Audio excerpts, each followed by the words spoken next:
Oi, tudo bem? Esse exercício é do primeiro dia da FAMERP. Se você quiser ver a prova inteira, ou se você quiser ver mais exercícios desse vestibular, mais exercícios desse tema, que você tá com dificuldade, todos esses links estão na descrição do vídeo, beleza? Vamos resolver esse exercício aí? Então aqui, questãozinha maçarico já colocado, né? A combustão completa do acetileno gera exclusivamente gás carbônico e água conforme a reação representada. Então acetileno aqui, né, em maçaricos, né?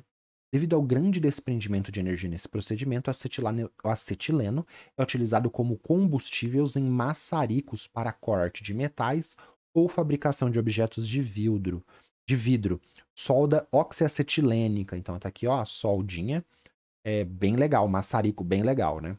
Considere 14 litros de mistura em quantidades estequiométricas dos gases acetileno, que ele te identificou quem que era, e oxigênio, esse cara aqui, armazenado a 20 graus Celsius e 1 atmosfera, dado de temperatura e pressão.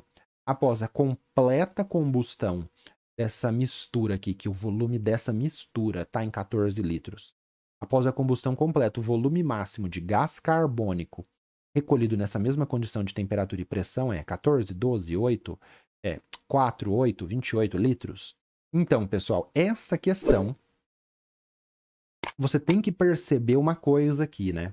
Ele fala, após a combustão completa, o volume máximo de gás carbônico recolhido nessa mesma condição de temperatura e pressão, quando você tem uma reação química e ele fala de gases, fala de reação, e ele fala que os produtos ali estão na mesma condição de temperatura e pressão, você já tem que sacar que é um exercício que está falando do quê?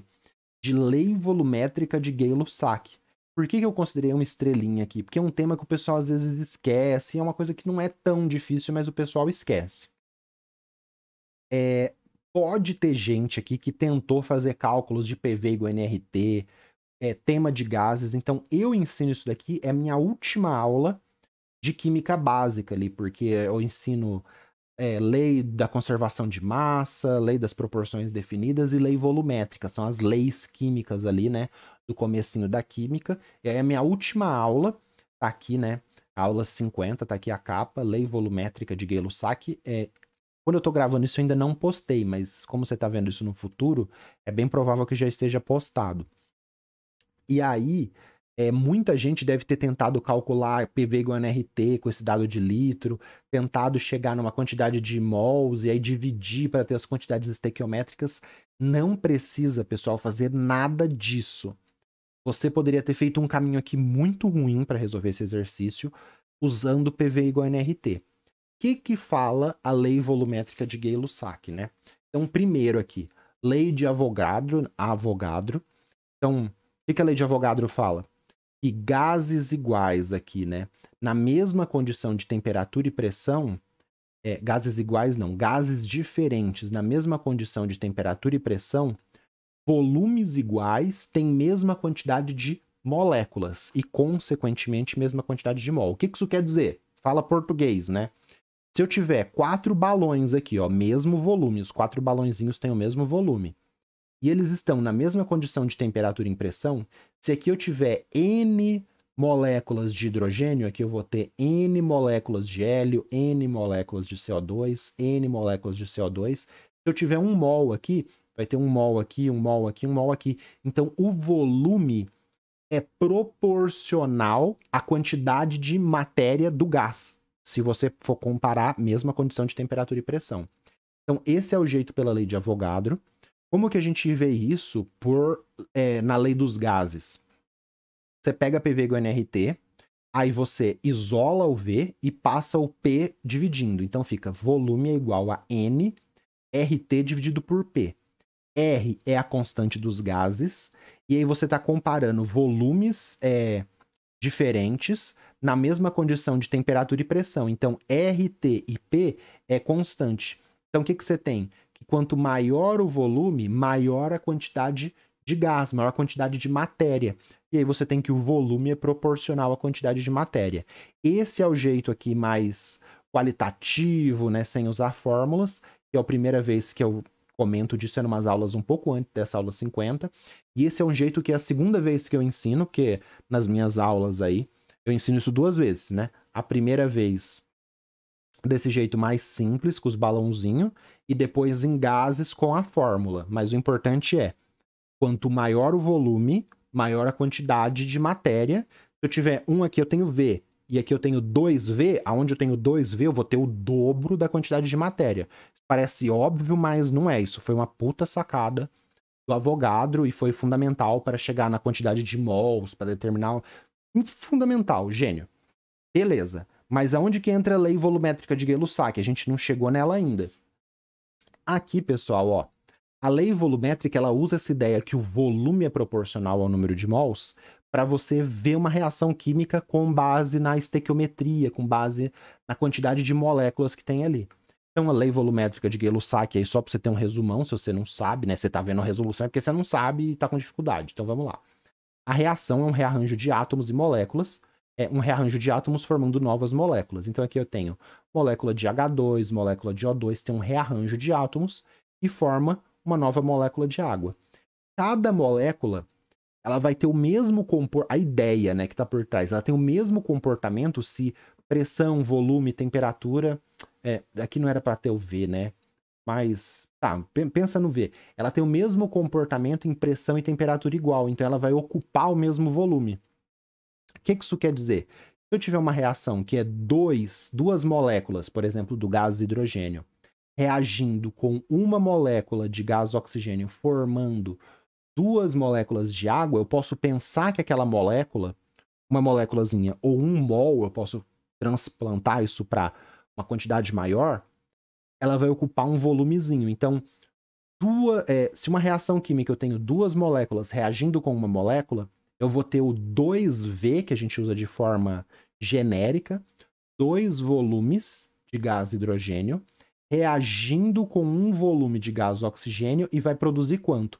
Então, se eu tiver um início aqui com 3 volumes em quantidades estequiométricas, eu vou produzir... Então, por exemplo, eu tenho 3 litros no início, porque cada litro aí seria um volume. Eu vou produzir quantos litros no final? 2. Isso daqui obedece apenas para gases, tá, pessoal? Para massa, essas coisas, aí você tem que usar massa molar e não é isso. Mas em gases, você pode pensar que cada coeficiente estequiométrico, se as condições de pressão e temperatura são as mesmas antes e depois, você pode fazer essa ideia com volumes. Eu tenho 2 volumes de hidrogênio reagindo com um volume de gás oxigênio, formando 2 volumes de água. Tá, beleza, Gabriel. Você falou isso, como que eu vou fazer? Então, a gente tem que pensar assim, eu tenho quantidades estequiométricas de acetileno e gás oxigênio.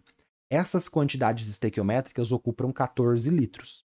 Então, eu teria 2 mols, 2 volumes ali, 2 quantidades de acetileno, que a gente não sabe a quantidade de matéria que tem, mas a gente teria 2 volumes de acetileno, mais 5 volumes de oxigênio, dando um total de 7 volumes. O que você sabe é que para cada um no coeficiente estequiométrico, ele vai ocupar um volumezinho igual, independente da substância.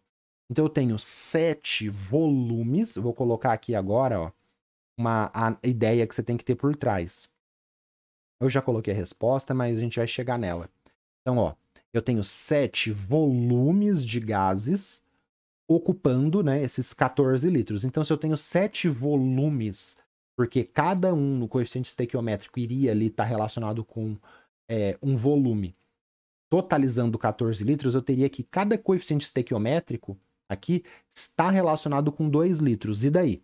E daí que se eu tenho 14 litros nesses 7 volumes, eu posso descobrir tudo. Eu sei que um volume está relacionado com 2 litros. Então, se eles estão em quantidades estequiométricas aqui para 2 acetileno e 5 oxigênio, cada um ali no coeficiente estequiométrico seria um volume, e eu sei aqui, dividindo o volume total pela quantidade de volumes que teria, que cada um desse volume genérico é 2 litros. Então, 2 coeficientes estequiométricos, 2 volumes. 2 volumes é quanto? 2 vezes 2 litros, 4 litros.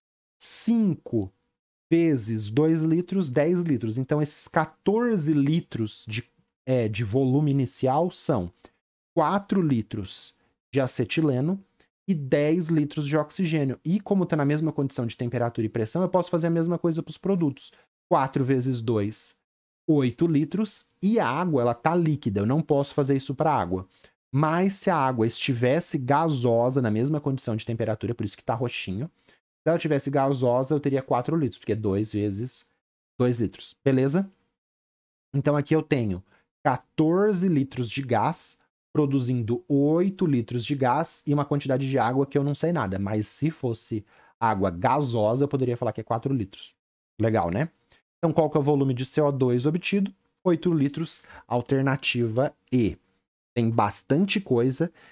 Se você entende isso dos coeficientes estequiométricos, dessa quantidade estequiométrica se relacionar com volumes, e eu poder falar que 2 volumes de acetileno reage com 5 volumes de oxigênio, se eu tenho um total de 14 litros, eu posso descobrir quanto que cada volume ocupa.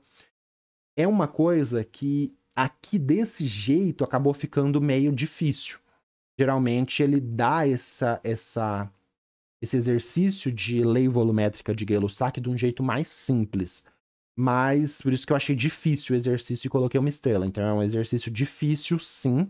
E você ainda, além de tudo, poderia se perder usando o PVNRT e fazendo 1 milhão de cálculos aqui que não precisava. Você só tinha que pegar os 14 litros, dividir por 7, descobrir que cada volume é 2 litros e 2 litros para cada coeficiente estequiométrico e fazer essa proporção aqui. Beleza? Legal. É legal porque os caras fizeram isso, meu, há 200 anos atrás. É incrível. Vamos lá? Vamos continuar?